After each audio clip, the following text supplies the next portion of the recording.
परंतु फुलंब्रीमधलं सध्याचं चित्र काय ते देखील पाहणं महत्त्वाचं आहे। संभाव्य आमदार आहेत अनुराधा चव्हाण भाजपकडून संभाव्य आमदार असतील असं देखील दिसतंय फुलंब्रीत, तर विलास औताडे काँग्रेसकडून या ठिकाणी निवडणुकीच्या रिंगणात होते, परंतु विलास औताडेंच्या या कडव्या आव्हानावर मात केलेली आहे अनुराधा चव्हाण यांनी। भाजपनं या ठिकाणी आपण बघतोय फुलंब्रीचा गड काँग्रेसचा जो आहे तो आपल्या ताब्यात घेतला असं म्हटलं तर चुकीचं ठरणार नाही। फुलंब्रीमध्ये संभाव्य आमदार सध्या अनुराधा चव्हाण या असणार आहेत।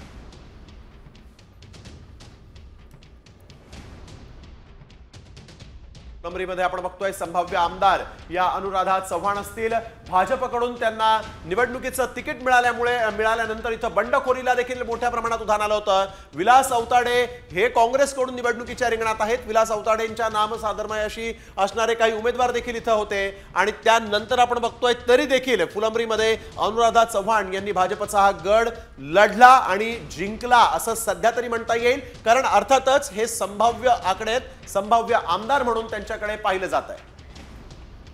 नक्कीच आता अनुराधा चव्हाण या नक्की तिथे का जिंकणार आहेत याची कारणं नक्की काय आहेत हे आपण जाणून घेऊयात। आमचे प्रतिनिधी नवनाथ इथाटे यांच्याकडनं पाहूया।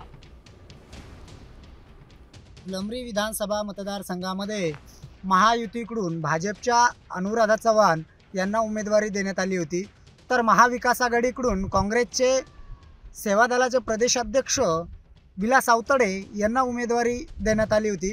त्यामुळे थेट दोन्हीमध्ये लढत होणार होती। मात्र यामध्ये शिवसेनेचे जिल्हा प्रमुख रमेश पवार यांनी अपक्ष उमेदवारी दाखल केली होती।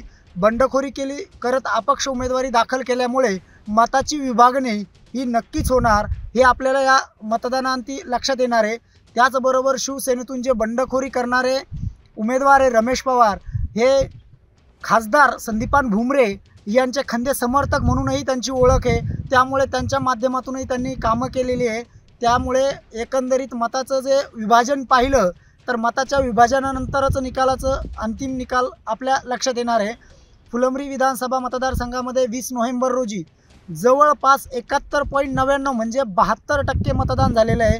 2019च्या तुलनेत 2% मताचा आकडा हा वाढलेला आहे आणि मागील गेल्या 15 दिवस प्रचार करताना उमेदवाराच्याही नाकी नऊ आलेलं आहे, कारण सगळ्यात विस्तारलेला मतदारसंघ हा फुलंब्री मतदारसंघ आहे। नवीन जे मतदार होता तरुण पहिल्या वेळेस मतदान करणारा त्यांच्याशीही चर्चा केली तर नक्कीच राष्ट्राच्या हितासाठी तो मतदान करत असल्याचे लक्षात आले आणि त्यांनीही सांगितले आणि त्यांचा तरुणाईचा जो कल आहे तर महायुतीकडे सकाळच्या सत्रामध्ये जास्त दिसून आला।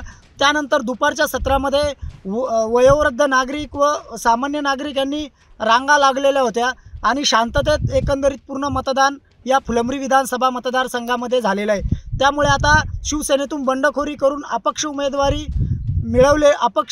मिळवीत अपक्ष उमेदवार दाखल झालेले रमेश पवार हे भारतीय जनता पक्षाचं किती मतदान खाणार, महायुतीचं किती मतदान घेणार यावरच विजयाचं गणितही पुढं अवलंबून राहणार आहे आणि नक्कीच या मतदारसंघामध्ये आता 2च दिवसामध्ये 23 तारखेला निकाल लागल्यानंतर चित्र स्पष्ट होणार आहे।